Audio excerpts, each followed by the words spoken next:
बड़ी खबर, राघवेंद्र सिंह ठाकुर कांग्रेस से निष्कासित कर दिए गए हैं। पीसीसी संयुक्त महासचिव राघवेंद्र सिंह को निष्कासित कर दिया गया है। पीसीसी चीफ दीपक बैज के निर्देश पर इन्हें निष्कासित किया गया है। पार्टी विरोधी काम करने का आरोप इन पर लगा है और आपको बता दें कि पार्टी के द्वारा पार्टी विरोधी काम करने का आरोप लगाते हुए राघवेंद्र सिंह ठाकुर को कांग्रेस से बाहर का रास्ता दिखा दिया गया है।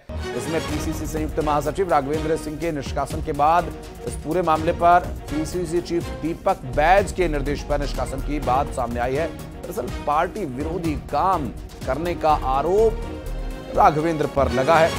ये पीसीसी संयुक्त महासचिव के पद पर थे और अब कांग्रेस पार्टी में इनका कुछ नहीं रह गया।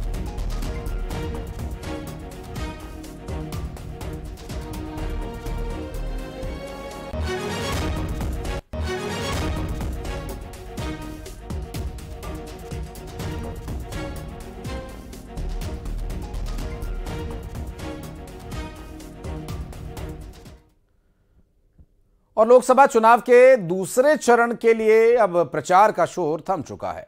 दूसरे चरण में 13 राज्यों की 88 सीटों पर 26 अप्रैल को वोटिंग होनी है और छत्तीसगढ़ की 3 लोकसभा सीटों पर भी प्रचार थम चुका है। छत्तीसगढ़ में राजनांदगांव, कांकेर और महासमुंद में वोटिंग होनी है।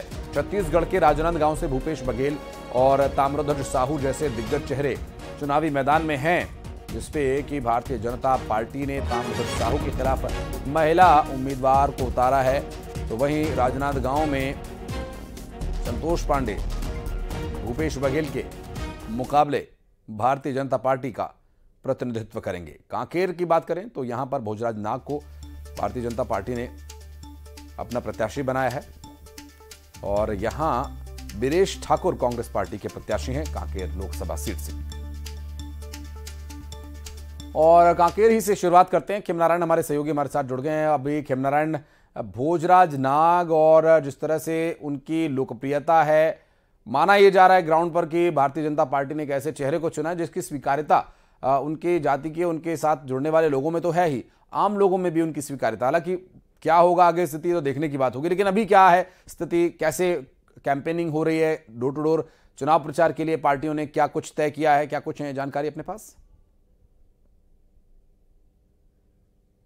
जी देखिए आशीष, जबकि आज 24 तारीख है और दूसरे चरण के चुनाव का जो प्रचार प्रसार है, जिस प्रकार से लाउड स्पीकर का बजना और बड़ी सभाओं का होना तो अब बंद हो चुका है। अब मात्र जो प्रत्याशी हैं वो घर घर दस्तक देकर जो है वोट की अपील कर सकते हैं और काफी जो है यहाँ पर दिलचस्प चुनाव देखने को मिल सकता है, क्योंकि जो कांग्रेस के प्रत्याशी बीरेश ठाकुर हैं वो उनको दोबारा टिकट जो है कांग्रेस ने दिया है, क्योंकि वो पिछले चुनाव में काफी कम अंतर से जो है वो चुनाव हार गए थे। हालांकि जो भाजपा के जो प्रत्याशी भोजराज नाग हैं वो जो है सीधा और बैगा के नाम से जाने जाते हैं और अंतागढ़ विधानसभा के जो है पूर्व विधायक रहे हैं और तेज तर्रार जो है वो नेता हैं और उनके साथ जो है मोदी की छवि है वो भी जोड़कर देखे जा रही है। तो कहीं ना कहीं भोजराज नाग को इसका श्रेय मिल रहा है। तो वहीं जो बीरेश ठाकुर हैं वो चुनाव हारने के बाद से लगातार जो है लोकसभा क्षेत्र में 5 सालों तक जो है जनसंपर्क करते हुए आ रहे हैं। तो उसको देखकर जो है ये अनुमान लगाया जा रहा है कि इन दोनों के बीच में एक कड़ा संघर्ष है। हालांकि 26 अप्रैल को मतदान होगा और फिर 4 जून को जब मतगणना होगी तब समझ में आएगा कि ये जो मतदान लोगों ने किसके पक्ष में किया है। जी स्वाभाविक है और बहुत शुक्रिया आपका इस पूरे मामले पर जानकारी देने के लिए खिमनारायण।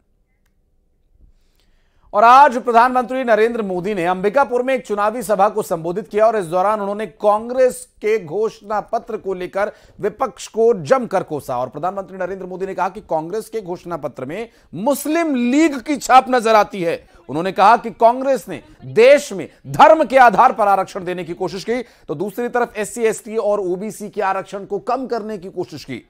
वोट की भूखी कांग्रेस महापुरुषों की परवाह नहीं करती। नक्सलियों को शहीद बताने के मुद्दे पर भी पीएम मोदी ने कांग्रेस को घेरा। उन्होंने कहा कि मुठभेड़ में मारे गए नक्सलियों को शहीद बताकर कांग्रेस जवानों और वीरों का मान करती।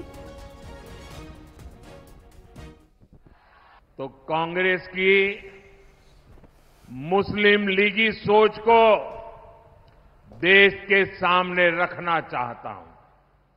और जब उनका मैनिफेस्टो आया, उसी दिन मैंने कह दिया था, आज नहीं कह रहा हूं, उसी दिन कहा था कि कांग्रेस का मैनिफेस्टो पर मुस्लिम लीग की छाप है। आज भाजपा सरकार आतंकवाद और नक्सलवाद के विरुद्ध कड़ी कार्रवाई कर रही है, लेकिन कांग्रेस क्या कर रही है? कांग्रेस हिंसा फैलाने वालों का समर्थन कर रही है। इतना ही नहीं, जो लोग निर्दोषों को मारते हैं, लोगों का जीना हराम कर देते हैं, पुलिस पे हमला करते हैं, सुरक्षा बलों पर हमला करते हैं, अगर वो मारे जाएं तो एक कांग्रेस वाले उनको शहीद कहते हैं। जब आप ऐसे लोगों को और पीएम मोदी ने छत्तीसगढ़ में 2 दिन लगातार चुनाव प्रचार किया और उसके बाद एक बार फिर केंद्रीय गृह मंत्री अमित शाह के छत्तीसगढ़ दौरे पर आने पर केंद्रीय गृह मंत्री 26 अप्रैल को दुर्ग लोकसभा क्षेत्र में बेमेतरा में एक चुनावी सभा को संबोधित करेंगे, जिस पर भारतीय जनता पार्टी तैयारी कर रही है उनके स्वागत के लिए। बता दें कि अमित शाह इससे पहले कांकेर और खैरागढ़ में चुनावी सभाओं को संबोधित कर चुके हैं।